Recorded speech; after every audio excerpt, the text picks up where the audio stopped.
પાલનપુર નગરપાલિકાના વિકાસના નકશાને આખરે મંજૂરીની મહોર લાગી। છેલ્લા વર્ષ 2004માં પાલનપુરનો વિકાસ નકશો મંજૂર થયો હતો। અગાઉ 3 વાર વિકાસ નકશો કમિટી વહીવટી કારણોસર નામંજૂર થયો હતો। પાલનપુર નગરપાલિકાના હદ વિસ્તાર વધતા વિકાસ નકશો મંજૂરી માટે મૂકવામાં આવ્યો, જેના પર સરકાર દ્વારા મંજૂરીની મહોર મારવામાં આવી, જેથી હવે પાલિકા દ્વારા ટીપી સ્કીમ અમલમાં મૂકી સૂચિત રસ્તા ખુલ્લા કરાશે, જેના કારણે ટ્રાફિકની સમસ્યા હલ થશે અને શહેરનો વિકાસ થશે। પાલનપુર નગરપાલિકાનો વિકાસ નકશો વર્ષ 2004માં મંજૂર થયો હતો। ત્યારબાદ 2014માં પાલનપુર નગરપાલિકા હદ બહારનો વિસ્તાર નગરપાલિકામાં સમાવેશ થયા બાદ તમામ વિસ્તાર આવરી લેતા વિકાસ નકશો પાલનપુર નગરપાલિકા દ્વારા તૈયાર કરી સરકારમાં મંજૂરી માટે અગાઉ મૂકવામાં આવ્યો હતો, પરંતુ અગાઉ 3 વખત વહીવટી કારણોસર તેમજ અંદર સભ્યોની ખેંચતાણને કારણે આ વિકાસ નકશો મંજૂર થયો ન હતો।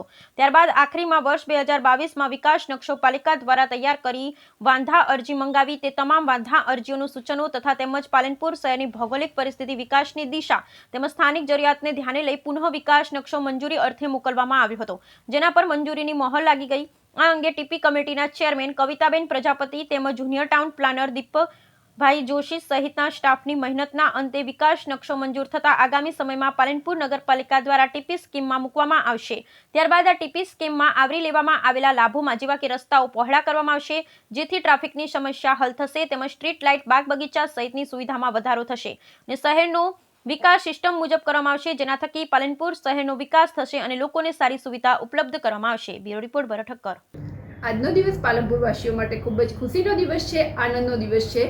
છેલ્લા ઘણા વર્ષોથી આપણો વિકાસનો નકશો સરકારશ્રીમાંથી મંજૂર થયેલ ન હતો અને પાછલા વર્ષોમાં 2 વખત ટેકનિકલ કારણોસર તે પરત આવેલો હતો। ત્યારબાદ પાલનપુરની ભૌગોલિક પરિસ્થિતિ, વિકાસની દિશા અને સ્થાનિક પરિબળોને ધ્યાનમાં લઈ અને અમે વિકાસનો નકશો સરકારશ્રીમાં મંજૂર અર્થે પરત મોકલેલ હતો। ત્યારે અમારી સમક્ષ મારા મિત્ર વર્તુળ, એન્જિનિયરો અને બિલ્ડરો દ્વારા એક ખુલ્લી ચેલેન્જ મૂકવામાં આવી હતી, તમે તમારો વિકાસનો નકશો સરકારશ્રીમાંથી મંજૂર કરાવી શકશો નહીં, પરંતુ મેં પણ નક્કી કરેલું હતું કે હું મારી ટર્મમાં જ પાલનપુરવાસીઓને વિકાસનો નકશો સરકારશ્રીમાંથી મંજૂર કરીને લાવી બતાવીશ। મેં મારી ટીમ સાથે ગાંધીનગર સરકારશ્રીના વિભાગમાં મારા નગરપાલિકા પદાધિકારીઓ, નગરપાલિકા પ્રમુખશ્રી અને ધારાસભ્ય શ્રી અનિકેતભાઈ ઠાકર સાહેબ સાથે ગાંધીનગર વિભાગશ્રીમાં વારંવાર રૂબરૂ મુલાકાત લીધી અને મને ધારાસભ્યશ્રીનો ખૂબ સાથ સહકાર મળ્યો અને ક્યાંક મારું પાલનપુર વિકાસથી વંચિત ન રહી જાય, ક્યાંક ગતિશીલ ગુજરાતમાં અન્ય શહેરોની સાપેક્ષમાં મારું શહેર પાછળ ન રહી જાય,